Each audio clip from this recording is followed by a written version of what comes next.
Well, 2021 has come and gone. In the world of sports, the fans came back even if their cash was no good at arenas and stadiums. Their credit cards and payment apps certainly were welcomed. Economically, fans drive the sports, of course. The COVID 19 pandemic altered 2021, but for the most part, things looked more like they did in 2019 than they did in 2020. We have a baseline for a new normal, for now at least. 2021, a year in which sports came back from the total shutdown the virus triggered in 2020, but not quite in the way that we remembered it, of course. As we did last year on the show, we wanted to tell the story of the sports year through a series of our interviews with some of the biggest names in the game. We begin with New York Giants football great Tiki Barber. The legendary running back chatted with us in time for last year's Super Bowl.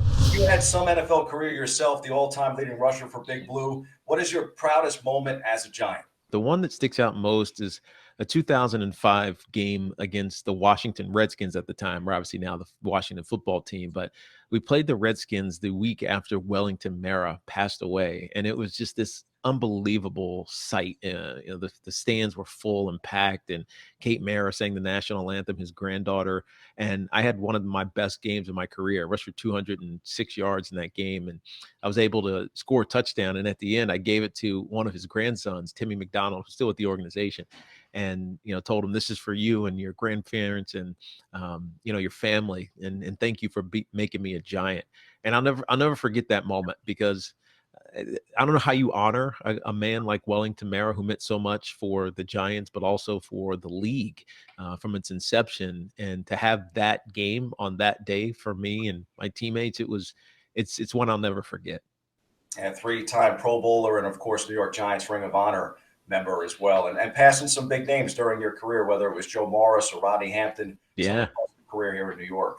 Yeah, so, Hamp was there when I got there. I remember Hamp. Hamp was my first year. He was there. he used to, because we practiced right at the Meadowlands, which was right on the Hudson, and it overlooked New York City. He used to pull me to his sides like, Teak, don't end up over there, because back in his day, they used to party over there all the time. I actually ended up living in the city, so I didn't take his advice too heavily. As the baseball season got underway and spring increased our optimism around the country, we spoke with 1969 Mets World Series champion Ron Swoboda.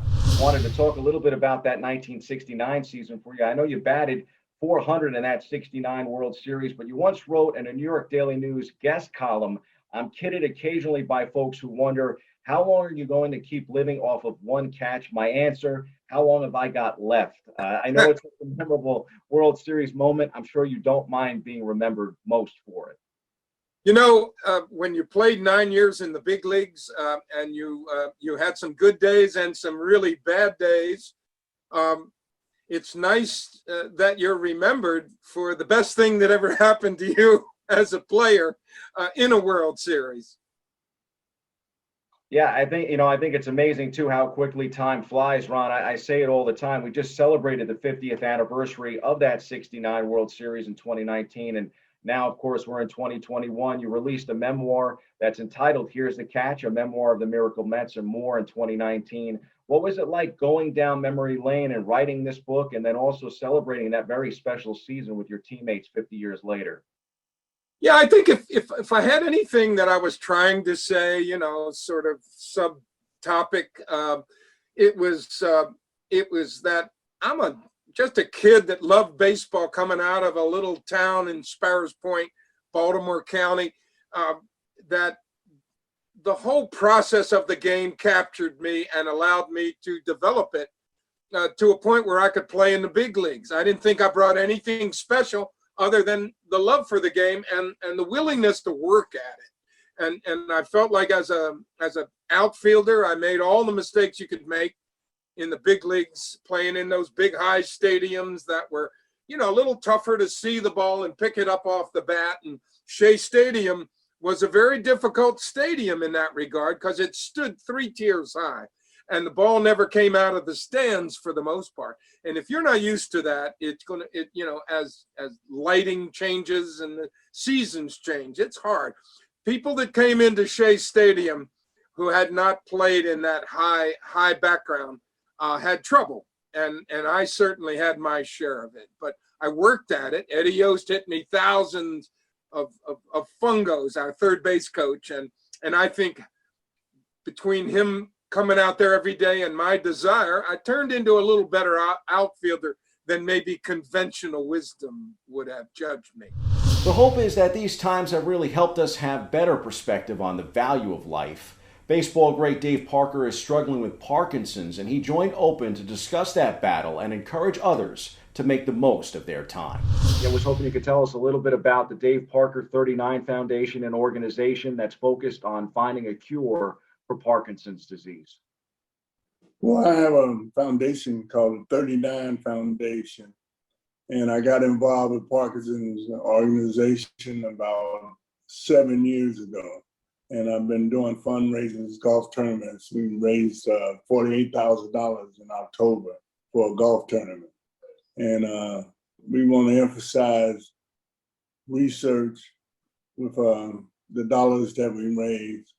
And hopefully we get lucky and find a cure or something to ease the pain of Parkinson's, because you never know what you're going to get. You wake up one morning and you feel perfectly normal, and you come back and wake up the next day and your legs ain't working right, you know, and you're trembling.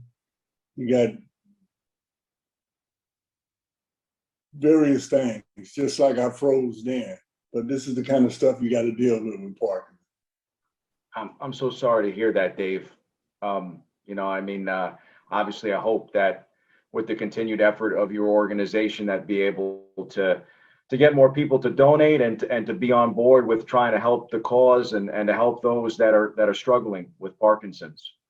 Well, I hope so too. But in the meantime, we're going to continue to march on and try to find a cure for this thing. And the book is great, with comments at the start of each chapter from other baseball legends, including former Yankees Dave Winfield and Willie Randolph. Dave Parker tells an epic tale of friendship, success, failure, and redemption in his new book. Cobra is an unforgettable story of a $1 million athlete just before baseball became a $1 billion game. Pick it up, available at all major retailers. Thank you so much, Dave, for stopping by the show. We really appreciate it. Thank you, and that was a great interview. We sat down with Dave Parker in May. Parker is so very deserving of the Baseball Hall of Fame. I do so hope he gets the nod while he is still here with us. Yankee great Ron Blomberg stopped by the show in June to discuss his former teammate Thurman Munson, the Yankee captain, and says he too deserves a place in Cooperstown. But at least we have some good things to talk about, and one of them, of course, is your second book. I'm really excited to talk about your second book, The Captain and Me, on and off the field with Thurman Munson. I know that you believe stats don't tell the whole story when it comes to the captain, and you've gone so far to say, Ron, that this isn't a baseball book, but it's a book about a great person. Tell us more about it. For the last 4 or 5 years, I've been seeing Thurman's vote total for the Hall of Fame keep on going down and down and down. And I'm saying to myself, this is ridiculous. This guy was our team captain, number one. Number two, he was such a leader on and off the field. And he was such a wonderful human being to his family and to me and to all his teammates. And I'm looking at all the guys that actually getting in, from Ted Simmons to Johnny Bench to Carlton Fisk. And I'm not taking anything away from them.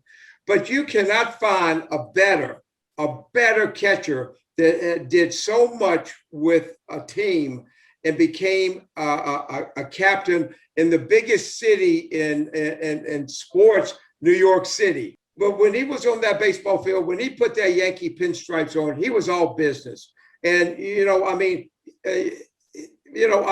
but when he was behind that plate, he was the best of the best. There's a lot of great things that I'm going to be doing with this book. And I want people to know what type he was. Also, on the field, he was a captain, and off the field, how great a person he was. That's part one of our 2021 year in review. Next time, we'll feature 4 more interviews right here on Open. Happy New Year from Yours in Sports. I'm Bobby C.